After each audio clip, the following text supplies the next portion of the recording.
একেই বলে সত্যিকারের বাজ পাখি। একা হাতে বাজ পাখির মতো সব সেভ করে দলকে জেতালেন ব্রাজিলের গোলকিপার এলিসন বেকার। তার অতুলনীয় পারফরমেন্সের জন্য কাঁদতে হলো পিএসজিকে। আর নিজের এমন অনবদ্য পারফরমেন্সের কল্যাণে ম্যাচ সেরার পুরস্কার জিতে নেওয়ার পাশাপাশি লিভারপুলের চ্যাম্পিয়ন্স লিগের স্বপ্ন বাঁচিয়ে রাখলেন তিনি। দর্শক, আজ রাতে প্যারিসের স্বাগতিক পিএসজির মুখোমুখি হয়েছিল লিভারপুল, যেখানে শুরু থেকেই ইংলিশ ক্লাবটির উপর আধিপত্য দেখানো শুরু করে ফরাসি ক্লাবটি।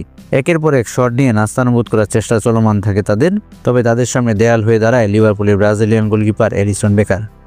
ব্রাজিলিয়ান গোলকিপার আজ এতটাই দুর্ভেদ্য হয়েছে যে পিএসজি খেলোয়াড়দের চোখে মুখে ছিল হতাশার ছাপ। আজ মোট 9টি অন টার্গেট শট সেভ দেন তিনি, যা 4টি ছিল বক্সের ভিতর থেকে। এছাড়া বল ডিস্ট্রিবিউশনে এলিসন বেকার ছিল অনবদ্য। তার এমন পারফরমেন্সে মুগ্ধ পুরো বিশ্ব। এলিসনের অবিশ্বাস্য দিনে লিভারপুলের হয়ে একমাত্র গোলটি করেছে দলটির মিডফিল্ডার হার্বি এলিয়ট। তার শট শুধু চেয়ে চেয়ে দেখতে হয়েছে পিএসজি গোলকিপার ডোনারুমাকে। পিএসজির অকল্পনীয় এক রাতে এলিসনের কল্যাণেই আজ লিভারপুলের রক্ষা হয়েছে।